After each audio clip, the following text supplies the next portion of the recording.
10 taon. 10 taon na ako naghahanap sa nanay ko. Mula noon hanggang ngayon, hindi mo pa nakikita ang nanay mo? Kaya kahit abutin pa ako ng ilang araw dito, buwan o taon, hindi ako aalis dito hanggat hindi ako nakakapasok sa bakery na yan. Uy, black belter ang manugang ko dun sa loob. Hindi ka sasantuhin noon pag nagpumilit kang pumasok. Liban lang kung handa kang masaktan. Nakahanda na po ako sa kahit anong pwede mangyari sa akin. Hindi ko sila uurungan.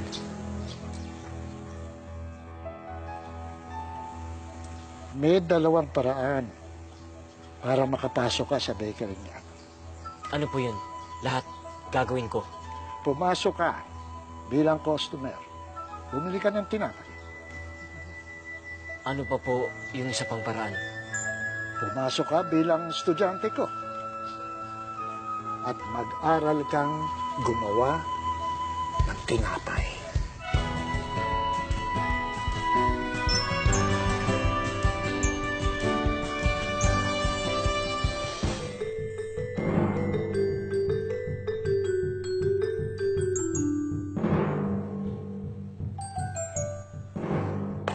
Ito ang assignment niyo ngayong araw. Ikaw, Bimbo, ikaw pa rin sa pagmamasa. Victor, ikaw pa rin ang mamamahala sa oven. At Tiny, ikaw ang magsasalansa ng mga bagong lutong tinapay. Hindi. Teka. Si Nando na lang pala. Bawal ka nga palang lumapit sa mga lutong tinapay at baka maubos mo pa. Boss Ray, hindi ko naman po uubusin. Titikman ko lang. Kaya ano na ako. Sige na, Tay. Babantayan ko na lang siya.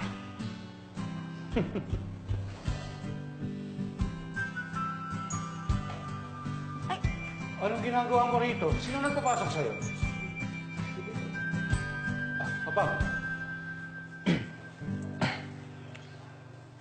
Ayaw sa palakad dito?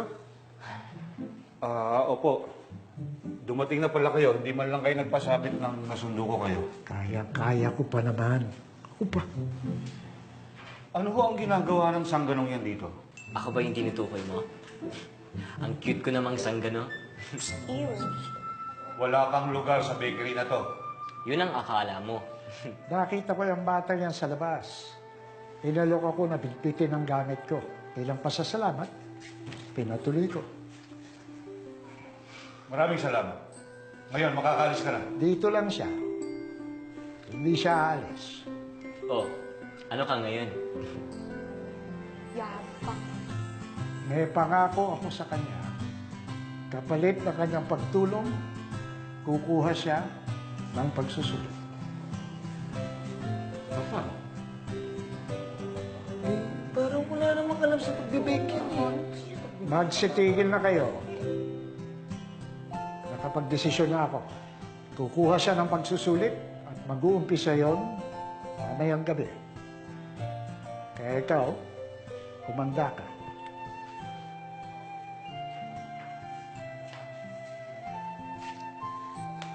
Akala ko ikaw ang bossing dito. Eh yun pala, may mas bossing pa pala sa'yo. Sinusubukan mo ba ako? Ako ang huwag mong subukan. 10 taon ako naghanap. Mas matigas pang ulo ko kaysa sa iniisip niyo. Kaya, ipakita mo na sa akin ang lalaking na may windmill tattoo sa braso. Oh, ano?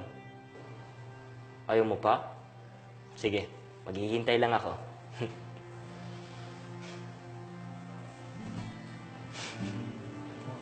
Daya. Monet, umalis ka nga dyan sa umpuan ni Mr. President. Filingkera ka na naman. So, hinahanap pa rin pa talaga ni Mr. President itong anak ni Sonia? Ang tindi, ah. Natural, anak niya yun eh. Yung Sonia, hinahanap din ba niya? Chismosang palaka ka talaga. Pag ikaw narinig ni Madam Irene, patay ka na naman. Alam mo, no? Sana pala, ako na yung umakit kay Mr. President. Eh. Unahan na ako ni Sonia eh. Dapat, ang anak ko ang magiging milyonaryo. Eh di lumabas talaga ngayon ang katotohanan. Ingiterang palaka ka. Bakit? Sa tingin mo ba magugustuhan ka ni Mr. President? Maganda ka ba? Oy, maraming naaakit dito. Ano ba? Saan si Mr. President? Umalis po siya kanina, pero hindi niya po sinabi kung saan siya pupunta. Sir Henry, hindi niyo po alam kung saan po pumunta si Mr. President. So, hindi po siya nagsabi sa inyo. OMG. Naku, Sir Henry, masamang senyalis po ito. Nangangamoy palitauhan. Labas na tayo, maglilinis tayo doon. Labas muna kami, sir.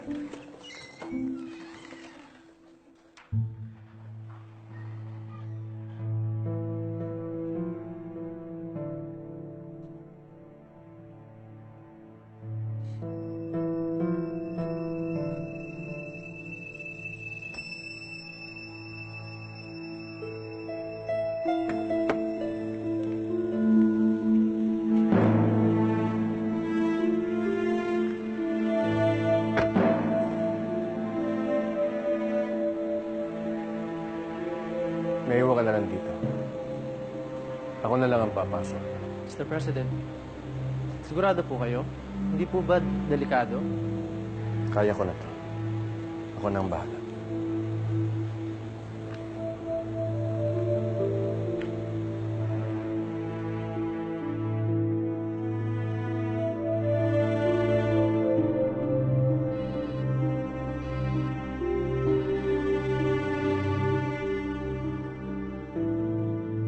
Sir Henry, Nasaan siya? Ano ginagawa niya dyan sa lugar na yan? Si Takbo? Hinahanap niya si Takbo?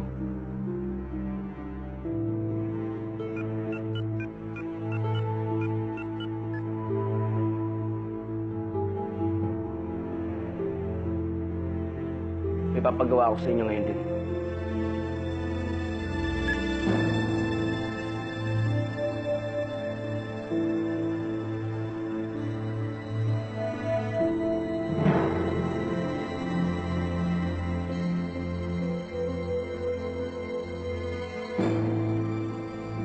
Totoo bang kilala mo ang anak ko?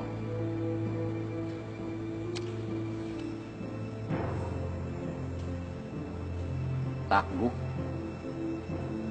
Yun ang pangalan niya, hindi ba? Nasaan siya?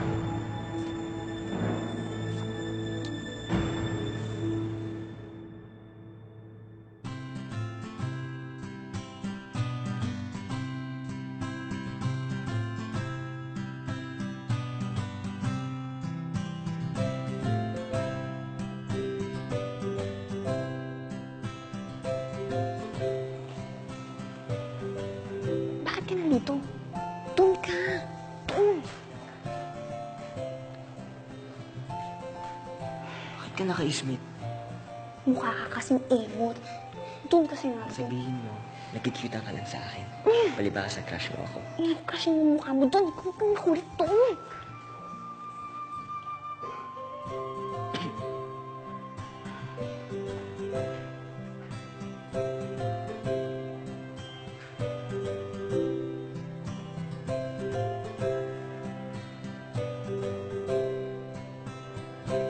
Nasaan yung isa pang kukuha ng pagsusulit?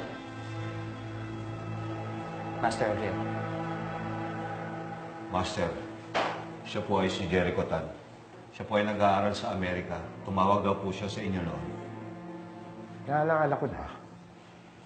Nabasa ko na ang resume mo. Marami ka na palang karanasan sa training ng baking. Wow, bigating ka pala, tol. Pero wala naman po masigit pa sa pwede kong matutunan sa inyo, Master Javier. Kaya po ako naririto. Tradisyon na sa Lucky Bake Shop ang mag-train ng baker. Yan ay naggagaling sa maraming aplikante na kumukuha ng pagsusulit at isa lamang sa kanila ang nakukuha kada taon. Ito rin taong ito ang ilalaban sa pambansang kompetisyon ng mga baker kung saan hanggang ngayon, Lucky Bake Shop pa rin ang nananalo. At ngayong gabi, dalawa kayong kukuha ng pagsusulit. Isa lang ang magwawari. Paghusayan ninyo.